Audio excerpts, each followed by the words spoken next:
যে কংগ্রেস 60 বছর ধরে ক্ষমতায় থেকে আম্বেদকরজির জন্য কিছুই করেনি, যাকে তারা নির্বাচনে হারিয়েছে, যাকে তারা ব্যবহার করার পরেও তাকে যোগ্য সম্মান দেয়নি, তো তারা আজকে আম্বেদকর নিয়ে নাচছে। কারণ কি, তাদের কিছু একটা নিয়ে হাঙ্গামা করতে হবে, পার্লামেন্ট বন্ধ করতে হবে, সরকারকে আটকাতে হবে, সেই জন্য আর কোনো কাজ নেই।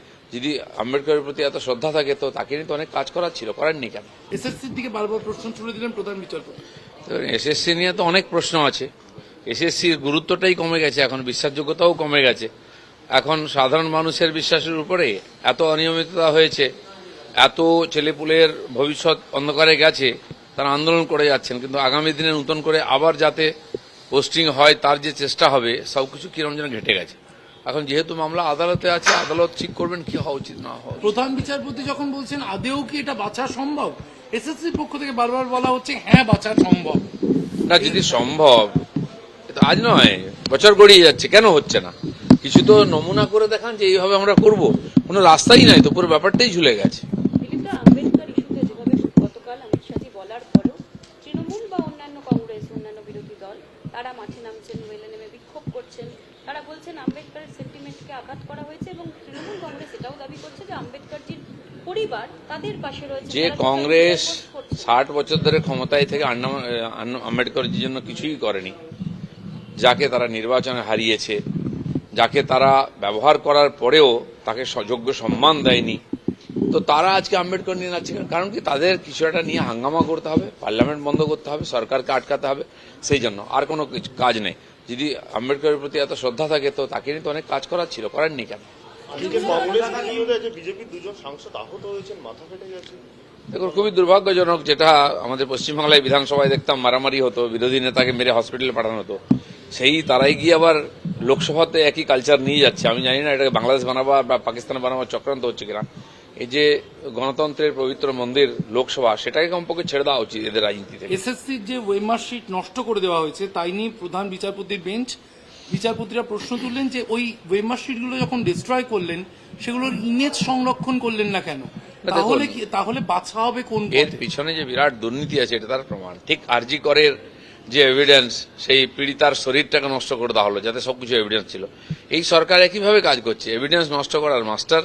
তাই এত বড় দুর্নীতি, তাদের বহু নেতা মন্ত্রী এর সঙ্গে যুক্ত, সামনে এসে গেলে সত্ত্বেও বহু লোক ফেঁসে যাবে, সরকারও সংকটে পড়বে, সেই জন্য ওটাকে নষ্ট করা হয়েছে। তো এত বড় একটা সিস্টেম, এত মানুষের ভবিষ্যৎকে যেভাবে জ্বালিয়ে দেওয়া হয়েছে, এর কোনো ক্ষমা হয় না। শুনানি চলাকালীন বিচারপতি তৃণমূল বলছে যে আরজি কর নিয়ে সিবিআই কিছু করতে পারলো না, কিন্তু জয়নগরে আমরা তৎক্ষণাৎ ফাঁসির আদেশ দিয়েছি।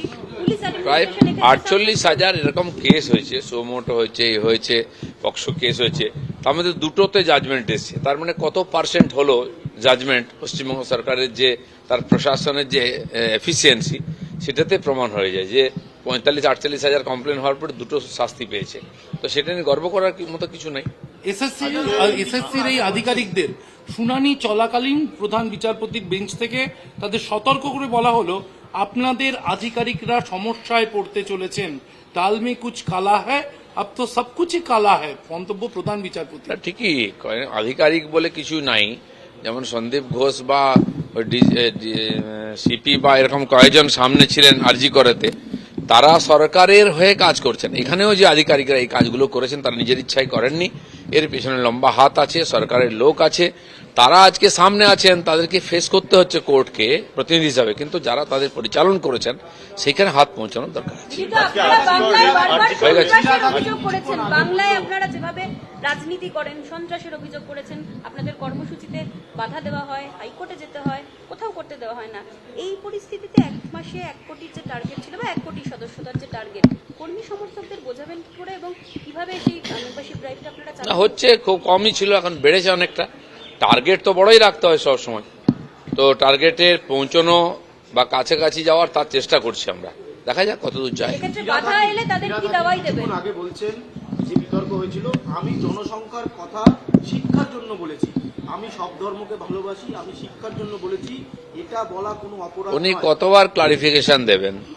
তিনি মেটিয়াবুরুজে কেন নিয়ে গিয়ে বাইরের লোককে বলেন এটা মিনি পাকিস্তান? এর আগেও যেটা বলেছেন, একজন মৌলানা বা জামাতের লোকের যে ভাষায় কথা বলে উনি ভাষায় বারবার বলেন কেন? বারবার কন্ট্রোভার্সি হয় কেন? উনি সরকারের মুখ না মৌলবাদী জামাতদের মুখ? এটা পরিষ্কার করতে হবে।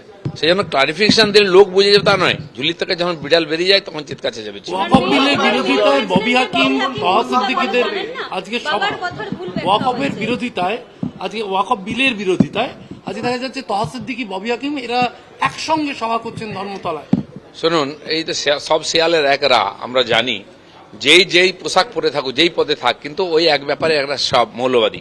প্রশ্ন হচ্ছে যে পশ্চিমবাংলায় 1,48,000-এর বেশি ওয়াকফ সম্পত্তি আছে, ওয়াকফ প্রপার্টি, আর সেগুলো জাভেদ খান থেকে আরম্ভ করে ববি হাকিম, এরকম যত মুসলিম লিডার পশ্চিমবাংলায় এবং তারা টিএমসির সঙ্গে যুক্ত, এরা কবজা করে রেখেছেন, এরা ভোগ করছেন। সাধারণ গরিব মুসলমানরা, মহিলারা, বাচ্চারা, যাদের জন্য কোনো না কোনো মহানুভাব এই দান করেছেন ধর্মের মাধ্যমে, সেই গরিবদের সেবা করার জন্য, শিক্ষার জন্য, চিকিৎসার জন্য, ধর্মযাত্রার জন্য, সেটা হচ্ছে না। সেই দানের সম্পত্তি লুট করছে মমতা ব্যানার্জি কিছু নেতা টিএমসি এর ঝান্ডার তলায় থেকে। সেখানে এটার সমাধান হোক আগে, বাকি ওয়াকফ সম্পত্তিকে সেই প্রপার কাজে লাগাবার জন্য ওয়াকফ বিল এসেছে। ওনারা চিৎকার করুন, চাই করুন, পার্লামেন্টে পাস হবে, পার্লামেন্টে পাস হলে ওটা আইন হবে। মুর্শিদাবাদে জঙ্গি সদস্যতা ক্যাম্প করছিলেন বলে এরকম বহু জায়গা থেকে দেখা যাচ্ছে যে তাদের বাড়িতে হামলা, কাউকে আটকে রাখা, এই ধরনের ঘটনা ঘটছে। এক্ষেত্রে আপনাদের পশ্চিমবাংলায় যে কোনো রাজনৈতিক কর্মসূচি আমরা নিই না কেন, সব জায়গায় বাধা আছে, এটা জেনেই আমরা করছি। আর এর জন্য কোনো না কোনো সময় আমাদের প্রোগ্রাম কার্যসূচিও বাধাপ্রাপ্ত হয়। অনেক জায়গায় ধমকানো হচ্ছে, যখন আমরা বাজারে বসছি, র্যালি করছি বা ক্যাম্প করছি। আমি 100 জায়গায় বেশি গেছি, ক্যাম্প করেছি মেম্বারশিপের জন্য, এখনো করছি। সেখানে ধমকানো হচ্ছে, যদি তুমি মেম্বার হও বিজেপি তাহলে লক্ষ্মী ভান্ডার বন্ধ হয়ে যাবে, তোমার বাড়ির টাকা বন্ধ হয়ে যাবে। ভয় দেখায়, লোকেরাও জিজ্ঞেস করছে আমাদেরকে, আমি যদি মেম্বার হই তাহলে আমি বাড়ি পাবো না। বাড়িতে এমনিতেই পাচ্ছে না, কোথায় পাচ্ছে এত টাকা এসে? তো এইভাবে বিভিন্নভাবে থ্রেট করে যাতে আমাদের এই সফল না হয় অভিযানটা, চেষ্টা হচ্ছে। মুর্শিদাবাদে জামাত কর্মীরা এই পরিস্থিতির মধ্যে কাজ করে বিজেপিকে প্রথম প্রধান বিরোধী দল এত বড় পার্টি করেছে, আগামী দিনেও তাই করবে। এই বাধা নিয়েই আমরা এগোবো। যে কংগ্রেস 60 বছর ধরে ক্ষমতায় থেকে আম্বেদকরজির জন্য কিছুই করেনি, যাকে তারা নির্বাচনে হারিয়েছে, যাকে তারা ব্যবহার করার পরেও তাকে যোগ্য সম্মান দেয়নি, তো তারা আজকে আম্বেদকর নিয়ে নাচছে। কারণ কি, তাদের কিছু একটা নিয়ে হাঙ্গামা করতে হবে, পার্লামেন্ট বন্ধ করতে হবে, সরকারকে আটকাতে হবে, সেই জন্য আর কোনো কাজ নেই। যদি আম্বেদকরের প্রতি এত শ্রদ্ধা থাকে তো তাকে নিয়ে তো অনেক কাজ করার ছিল, করেননি কেন? এসএসসির দিকে বারবার প্রশ্ন তুলে দিলেন প্রধান বিচারপতি। এসএসসি নিয়ে তো অনেক প্রশ্ন আছে। এসএসসির গুরুত্বটাই কমে গেছে, এখন বিশ্বাসযোগ্যতাও কমে গেছে। এখন সাধারণ মানুষের বিশ্বাসের উপরে এত অনিয়মিততা হয়েছে, এত ছেলেপুলের ভবিষ্যৎ অন্ধকারে গেছে, তারা আন্দোলন করে যাচ্ছেন। কিন্তু আগামী দিনে নতুন করে আবার যাতে পোস্টিং হয় তার যে চেষ্টা হবে, সবকিছু কিরম যেন ঘেটে গেছে। এখন যেহেতু মামলা আদালতে আছে, আদালত ঠিক করবেন কি হওয়া উচিত না হওয়া উচিত। প্রধান বিচারপতি যখন বলছেন, আদেও কি এটা বাঁচা সম্ভব?